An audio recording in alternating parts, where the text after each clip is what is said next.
தரம் 5 புலமை பரிசில் பரீட்சை 2025ஆம் ஆண்டு நடைபெறுமா? புலமை பரிசில் பரீட்சை நடாத்தாமல் இருக்க ஏதும் காரணம் உள்ளதா? இனி வருங்காலங்களில் நடாத்தப்படாமல் இருக்கும் என்ற செய்தி ஊடகங்களில் வந்தது உண்மையா? எப்போதிருந்து இந்த பரீட்சை நடாத்தப்படுகிறது? இப்பரீட்சை நடாத்துவதன் நோக்கம் என்ன? முன்னர் எப்படி இப்பரீட்சை நடைபெற்றது? பரீட்சை ஆணையாளர் என்ன சொன்னார்? இந்த வினாக்களுக்கான விடைகளை இந்த காணொளியில் தேடுவோம். சப்ஸ்கிரைப் செய்யுங்கள். இலங்கை பரீட்சை திணைக்களத்தின் பொதுவான தகவல்களை அறிந்து கொள்வோம். 5ஆம் தர புலமை பரிசில் பரீட்சை இலங்கை கல்வி அமைப்பின் ஆரம்ப பிரிவின் முக்கியமான கணிப்பீடாக காணப்படுகிறது. புலமை பரிசில் பரீட்சை இது கடந்த 7 தசாப்தங்களாக கல்வி மதிப்பீட்டின் மூலதனமாக இருந்து வருகிறது. இந்த பரீட்சை 1948ஆம் ஆண்டு மத்திய கல்லூரி புலமை பரிசில் பரீட்சையாக அறிமுகப்படுத்தப்பட்டது. இது பரிந்துரைக்கப்பட்ட மாணவர்களுக்கு பிரபலமான பாடசாலைகளில் சேர அனுமதி வழங்கவும், பொருளாதார தட்டுப்பாட்டில் உள்ள திறமையான மாணவர்களுக்கு உதவித்தொகை வழங்கவும் பயன்படுகிறது. ஆரம்பத்தில் எழுத்து திறனுக்கும் இலக்கணத் திறனுக்கும் மதிப்பீடு செய்ய உருவாக்கப்பட்டிருந்தாலும், அடுத்து வந்த காலகட்டங்களில் இதற்கு அமைவாக மாற்றங்கள் மேற்கொள்ளப்பட்டுள்ளன.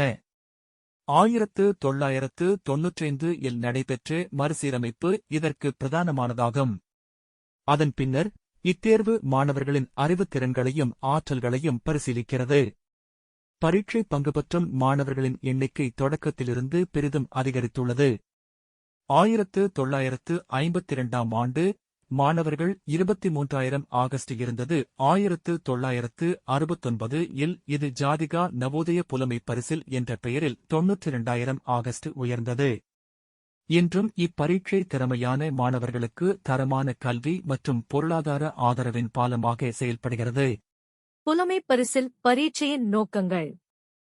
5ஆம் தர புலமை பரிசில் தேர்வு ஒவ்வொரு ஆண்டும் கீழே குறிப்பிடப்பட்டுள்ள 2 முக்கிய நோக்கங்களுக்காக நடத்தப்படுகிறது. 1. திறமையான மாணவர்களை பிரபலமான பாடசாலைகளில் சேர்க்க அனுமதி வழங்குவது. 2. திறமையான ஆனால் பொருளாதார ரீதியாக பாதிக்கப்பட்ட மாணவர்களுக்கு உதவித்தொகை வழங்குவது. வினாத்தாள் அமைப்பு 2 கேள்வித்தாள்களைக் கொண்டது. 1995ஆம் ஆண்டுக்கு முன் 1. முதல் மொழி. 2. கணிதம். இதன் மூலம் சிறப்பாக இலக்கியத்திறன் மற்றும் சிறப்பான கணிதத்திறன் எனும் திறன்களை மதிப்பீடு செய்தனர். 1995ஆம் ஆண்டு நடைபெற்ற மறுசீரமைப்பிற்குப் பிறகு தேர்வு கீழே குறிப்பிடப்பட்ட 2 கேள்வித்தாள்களைக் கொண்டது. வினாத்தாள் 1. வினாத்தாள் 2. இவை கீழே உள்ள திறன்களையும் திறமைகளையும் மதிப்பீடு செய்வதற்காக வடிவமைக்கப்பட்டவை. வினாத்தாள் 1. தரம் 5 புலமை பரிசில் பரீட்சையில் வினாத்தாள் 1 இல் உள்ளடக்கப்படும் வினாக்களுக்கான திறன்களின் தலைப்புகள். 1. பிரதியீடு செய்தல் சப்ஸ்டேஷன். 2. பொருள் உரைத்தல் இன்டர்பிரேஷன். 3. எதிர்வு கூறல் பிரடிகேஷன். 4. மொழி பெயர்த்தல் டிரான்ஸ்லேஷன். 5. பிரச்சினை தீர்த்தல் ப்ராப்ளம் சால்விங். 6. தொடர்புகளைக் காணல் சீன் ரிலேஷன்ஷிப்ஸ். 7. காரணகாரியங்களை இனங்காணல் identification of cause and effect. 8. தகவல்களை ஒழுங்குபடுத்தல் ஆர்கனைசேஷன் ஆஃப் இன்ஃபர்மேஷன். 9. புலக்காட்சி பெர்செப்ஷன். 10. அவதானிப்பு ஆப்சர்வேஷன். 11. உள்ளக இடைத்தொடர்பு இன்டர்ரிலேஷன். 12. நியாயப்படுத்தல் ரீசனிங். 13.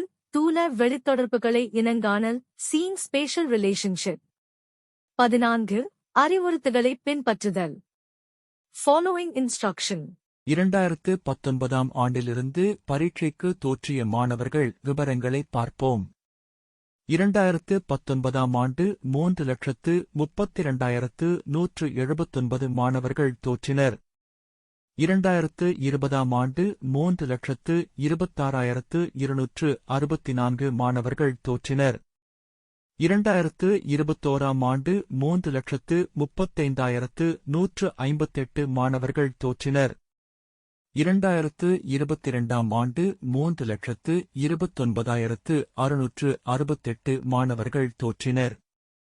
2023ஆம் ஆண்டு 3,32,949 மாணவர்கள் தோற்றினர். 2024ஆம் ஆண்டு 3,20,879 மாணவர்கள் தோற்றினர். இதன்படி 3 லட்சத்திற்கும் அதிகமான மாணவர்கள் வருடாந்தம் தோற்றியுள்ளனர். 70 புள்ளிகளுக்கு மேல் பெறும் மாணவர்கள் வீதம் 2019ஆம் ஆண்டு 78.10, 2020ஆம் ஆண்டு 86.83, 2021ஆம் ஆண்டு 77.82, 2022ஆம் ஆண்டு 82.97, 2023ஆம் ஆண்டு 77.75. இவர்களில் வெட்டு புள்ளிக்கு மேல் பெற்றவர்கள் 2019ஆம் ஆண்டு 47,667 பேர் வெட்டு புள்ளிக்கு மேல் பெற்றவர்கள். இதன் வீதம் 14.35. 2020ஆம் ஆண்டு 47,193 பேர் வெட்டு புள்ளிக்கு மேல் பெற்றவர்கள். இதன் வீதம் 14.46.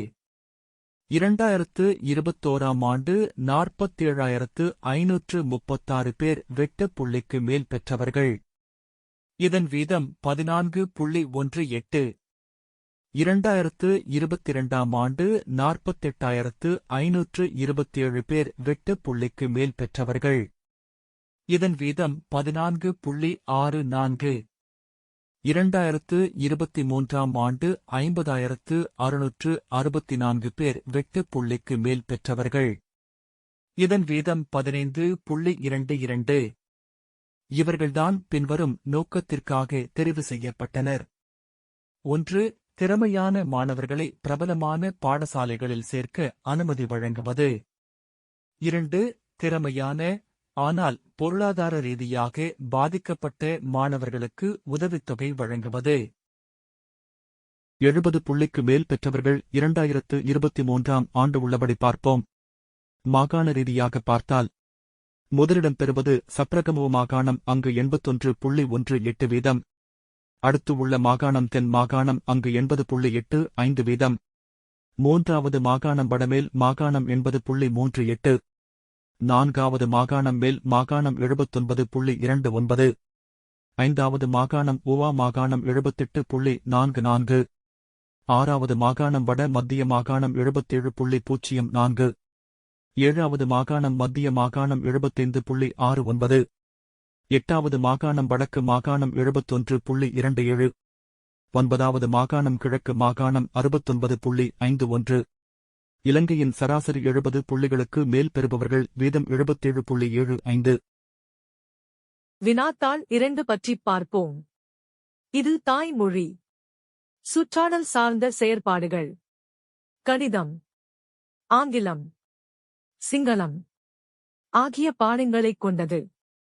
இது பெரும்பாலும் தரம் 1 முதல் 5 வரையான வகுப்புகளில் கற்கும் பாடங்களை அடிப்படையாக வைத்து வினாத்தாள் வழங்கப்படுகிறது. இதில் விடைகள் எழுதுதல், சரியான விடையின் கீழ் கோடு இடுதல் போன்றவாறாக காணப்படும். தரம் 5 புலமை பரிசில் பரீட்சை 2025ஆம் ஆண்டு நடைபெறுமா? ஆம். இதுவரை இப்பரீட்சை நடாத்தாமல் இருக்க எவ்வித தீர்மானமும் அரசாங்கம் எடுக்கவில்லை. இது தொடர்பில் பல்வேறு தரப்பிலிருந்தும் பல்வேறு வகையான அழுத்தங்கள் பிரயோகிக்கப்படுகின்றன. இது தொடர்பில் ஆய்வுகள் மேற்கொள்ளப்பட்டு தீர்மானங்கள் மேற்கொள்ளப்படலாம். புலமைப் பரிசில் பரீட்சை நடாத்தாமல் இருக்க ஏதும் காரணம் உள்ளதா? இல்லை. இலங்கையில் உள்ள பாடசாலைகள் எல்லா வசதிகளும் கொண்ட பாடசாலைகள் என்று இல்லை. வசதியான பாடசாலை, வசதி குறைந்த பாடசாலை, கஷ்டப்பிரதேச பாடசாலை என்று பல்வேறு வகையில் உள்ளதால் இப்போதைக்கு இப்பரீட்சை நடத்தப்படாமல் இருக்க எவ்வித காரணமும் இல்லை. இனி வருங்காலங்களில் நடாத்தப்படாமல் இருக்கும் என்ற செய்தி ஊடகங்களில் வந்தது உண்மையா? ஆம். ஆனால் இந்தச் செய்தி தவறாக பரப்பப்பட்ட செய்தி. பரீட்சையை நடாத்தாமல் இருக்க நாட்டின் கல்விக் கொள்கைகளில் மாற்றங்கள் கொண்டு வர வேண்டும். அது நடைமுறைக்கு வரும் வரை இப்பரீட்சை நடைபெறும். பரீட்சை ஆணையாளர் என்ன சொன்னார்? தொடர்ந்தும் இப்பரீட்சை நடைபெறும். இதுவரை நிறுத்துவதற்கான எவ்வித தீர்மானமும் எடுக்கப்படவில்லை.